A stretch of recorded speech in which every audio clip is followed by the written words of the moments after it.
Hello friend, मैं अन्नू सिंह आपका अपने यूट्यूब चैनल में स्वागत करती हूँ। आज का टॉपिक है कॉल वर्क का मॉरल डेवलपमेंट। इससे पहले मैंने एक वीडियो में सीटेट क्वालिफाइड करने के कुछ मूल मंत्र शेयर किए हैं। अगर आपने उसे नहीं देखा है तो एक बार उसे जाकर जरूर देखें। अब बढ़ते हैं हम आज के टॉपिक कॉल वर्क के मॉरल डेवलपमेंट की तरफ। कॉल वर्क ने अपनी थ्योरी देने से पहले उन्होंने कुछ कहानियों को अपनी थ्योरी का मूल आधार बनाया, जिनमें से एक कहानी थी हिज नाम के व्यक्ति की। जो हिज नाम का व्यक्ति जो कि अमेरिका में रहता था, उसकी बीवी काफ़ी लंबे समय से बीमार थी, जो कि एक मौत के कगार पे थी। और हिज अपनी बीवी को काफ़ी डॉक्टर और हॉस्पिटल में दिखा दिखा कर परेशान हो चुका था। परंतु उसे बाद में एक डॉक्टर मिलता है जो उसे बताता है कि आपकी बीवी की जान बचाई जा सकती है, क्योंकि शहर के एक फार्मासिस्ट ने रेडियम नाम की मेडिसिन का आविष्कार किया है। अगर आप उस मेडिसिन को लेते आते हैं तो आपकी बीवी की जान बचाई जा सकती है। हिज इस बात को सुनकर बहुत ही खुश होता है और उस फार्मासिस्ट के पास उस मेडिसिन को लेने के लिए जाता है। परंतु वो फार्मासिस्ट ने उसे उस मेडिसिन को देने के लिए मना कर देता है, क्योंकि हिज के पास उस मेडिसिन का सही मूल्य नहीं था, क्योंकि वो मेडिसिन इतनी महंगी थी जिसे हिज खरीदने में असमर्थ था और फार्मासिस्ट उसे कम दाम में देना नहीं चाहता था, जिसकी वजह से हिज बहुत उदास होता है और लौटकर घर आ जाता है। बाद में उसने चोरी करने का मन बनाया। उसने सोचा कि क्यों ना मैं इस मेडिसिन को चुरा लूं, और जिस कारण वो काफ़ी दुविधा में था कि अगर वो चोरी नहीं करेगा तो उसकी बीवी की जान जा सकती है, और अगर वो चोरी करता है तो उसे पुलिस पकड़ लेगी। परंतु फिर भी उसने अपनी बीवी की जान बचाने के लिए चोरी करने का मन बनाया और रात के समय जाकर उस रेडियम नाम की मेडिसिन को चुरा लाता है और अपनी बीवी को देता है, जिससे उसकी बीवी की जान बच जाती है। कहानी यहीं पे ख़त्म हो जाती है। उसके बाद हिज जो कॉलवर्ग थे वो हिज की इस कहानी को मूल आधार बनाते हैं और हजारों लोगों को इस कहानी को सुनाते हैं और उनसे पूछते हैं क्या हिज ने सही किया, उसे चोरी करनी चाहिए थी या नहीं करनी चाहिए थी, या फार्मासिस्ट ने सही किया, उसे मेडिसिन नहीं दिया, या फिर फार्मासिस्ट ने गलत किया, उसे मेडिसिन दे देनी चाहिए थी कम दाम में, जिसकी वजह से हिज को चोरी नहीं करनी पड़ती। अब यही उनकी कहानियों का मूल आधार था, जिसके आधार पर उन्होंने अपनी मॉरल डेवलपमेंट की थ्योरी दी, जो इस प्रकार है। चलिए हम एक बार कॉलवर्ग की मॉरल डेवलपमेंट की थ्योरी को अच्छी तरीके से समझ लेते हैं कि कॉलवर्ग ने मॉरल डेवलपमेंट को 3 भागों में बांटा है। First, pre conventional stage, second conventional stage and third past conventional stage. Hindi में इसे बोलते हैं पूर्व लौकिक अवस्था या रूढ़िवादी अवस्था या परंपरावादी अवस्था। इन तीनों नाम को हमें याद करना पड़ेगा, क्योंकि एग्जाम में ये किसी भी नाम से पूछा जा सकता है कि परंपरावादी अवस्था, रूढ़िवादी अवस्था या लौकिक अवस्था। अब इन तीनों स्टेज को कॉलवर्ग ने 6 भागों में बांटा है और इन 6 स्टेज में की कुछ अलग अलग अपनी विशेषताएं हैं, जिसे कॉलवर्ग ने इस प्रकार बताया है। 6 स्टेज में फर्स्ट स्टेज में आते हैं छोटे बच्चे, 4 से लेकर 4 से 8 साल तक के बच्चे, जिन्हें हम 2 तरीके से कंट्रोल कर सकते हैं। एक, अवॉइड पनिशमेंट। फर्स्ट,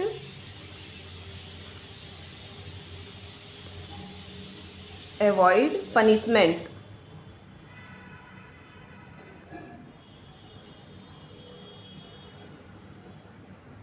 क्योंकि उस एज में बच्चे को पनिशमेंट का डर होता है, इसलिए आप किसी भी कार्य को कराने के लिए उन्हें जब पनिश करेंगे तो वो उस कार्य को जल्दी करेंगे। उनकी सोच जो होती है 2 तरीके से बंधी होती है, या फिर वो पनिशमेंट के डर से करेंगे या फिर अप्रिसिएट के, या फिर आप जब उसे अप्रिसिएट करेंगे कि आप अच्छे बच्चे हो, आप तो ये काम कर लो, पढ़ोगे तो आप आगे बढ़ो, अप्रिसिएट करने पर वो कार्य को करते हैं।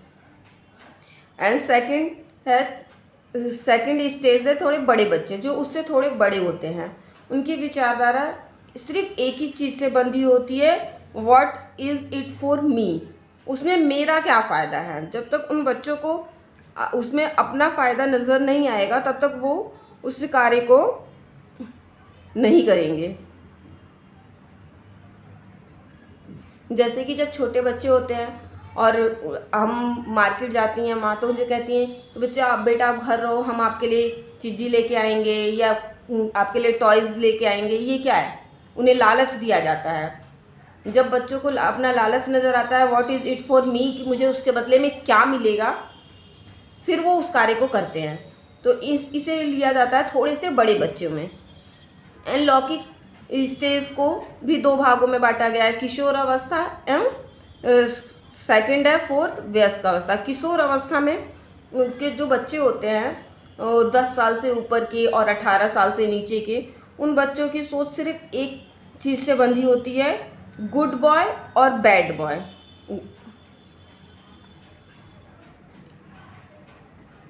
गुड बॉय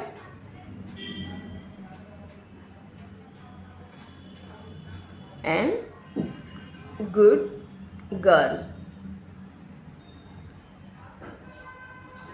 वो जो किशोर अवस्था के बच्चे होते हैं, वो जो बॉय होते हैं, वो अपने आप को अपने समाज में अच्छा दिखाना चाहते हैं कि मैं एक अच्छा लड़का हूँ, या लड़कियाँ हैं वो अच्छी लड़की बन के रहना चाहती हैं, इसलिए वो गुड बॉय और गुड गर्ल की सोच से उनकी विचारधारा बंधी होती है। और इसी तरीके से उनका इसमें मॉरल डेवलपमेंट भी होता है। अब आती है स्टेज फोर्थ वयस्क अवस्था। जो वयस्क होते हैं उनकी सोच सिर्फ एक चीज़ से बंधी होती है, क्या, कर्तव्य पालन। उनको वो कर्तव्य पालन करते हैं और ऑर्डर फॉलो करते हैं, रूल फॉलो करते हैं। इससे उनकी विचारधारा बंधी होती है और वो अपने कर्तव्यों का निर्वाह बहुत अच्छे तरह से करना चाहते हैं।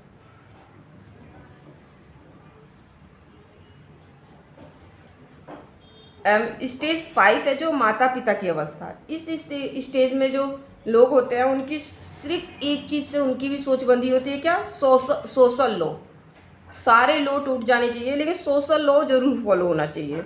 समाज में उनका कहना ये होता है कि हमें जब समाज में रहना है तो हमें समाज के नियमों का पालन करना है, और वो समाज के नियमों का पालन भी बहुत अच्छी तरीके से करते हैं उनको। और इनमें से कोई सा भी रूल टूट जाए लेकिन सोशल लॉ उनका नहीं टूटना चाहिए। एंड जो थर्ड है स्टेज दादा दादी की अवस्था, ह्यूमन लॉ। इसमें क्या जो लोग होते हैं उनमें मानवता की सोच होती है, मानवता का विकास चाहते हैं, या फिर उन्हें फ़र्क नहीं पड़ता ये सारे लॉ फॉलो हो रहे हैं या नहीं, सोशल लॉ फॉलो हो रहा है नहीं, कर्तव्य पालन नहीं।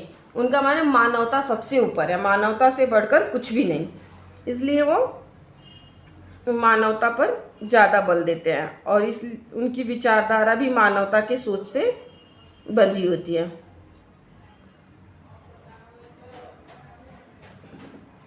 मानवता की भावना।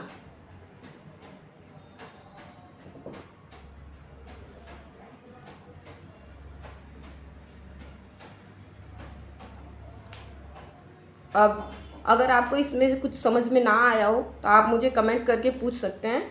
इसके अलावा कोलबर्ग की मॉरल डेवलपमेंट की कुछ आलोचना भी हुई है। कोलबर्ग की आलोचना का मुख्य आधार इस प्रकार है, नैतिक सोच और नैतिक व्यवहार दोनों अलग अलग होते हैं। कोलबर्ग ने नैतिक सोच और नैतिक व्यवहार को एक मान लिया है, क्योंकि उन्होंने कहानी सुना करके लोगों से राय लिया। इस प्रकार उन्होंने नैतिक सोच और नैतिक व्यवहार को एक ही मान लिया है, ये उनकी सबसे बड़ी आलोचना है। कहानी सुनाकर राय लेने का तरीका गलत है। एंड थर्ड आलोचना है, कोलबर्ग के अनुसार नैतिक विकास सार्वभौमिक होता है, जबकि स्टेज 5 और स्टेज 2 सार्वभौमिक नहीं होता है।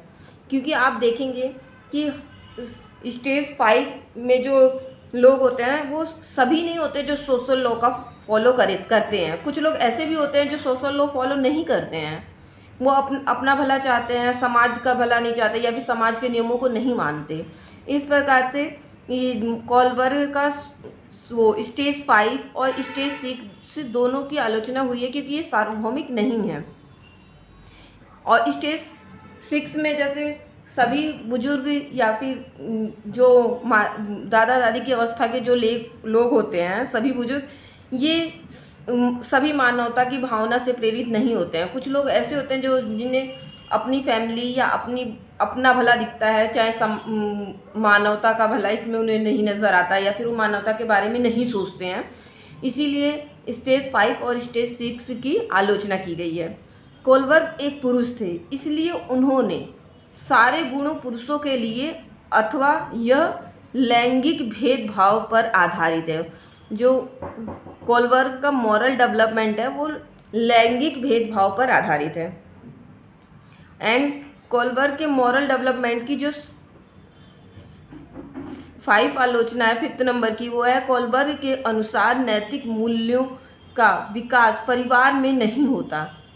यह सिर्फ यूरोप या अमेरिका जैसे देशों के लिए संभव है, लेकिन भारत में ये पूर्ण रूप से सत्य नहीं है, क्योंकि भारत में सबसे पहले मॉरल डेवलपमेंट घर से ही शुरू होता है, और इनके अनुसार ये मॉरल डेवलपमेंट परिवार में या घर पे नहीं होता है, इसलिए इनके ये भी एक आलोचना में शामिल है। इस प्रकार कोलबर्ग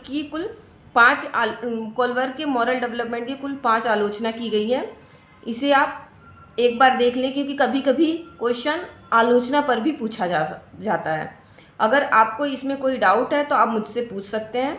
इसके अलावा अगर आपको मेरी वीडियो अच्छी लगी हो, इन्फॉर्मेटिव लगी हो, तो प्लीज़ सब्सक्राइब करें और मुझसे जुड़कर सीटेट की तैयारी करें।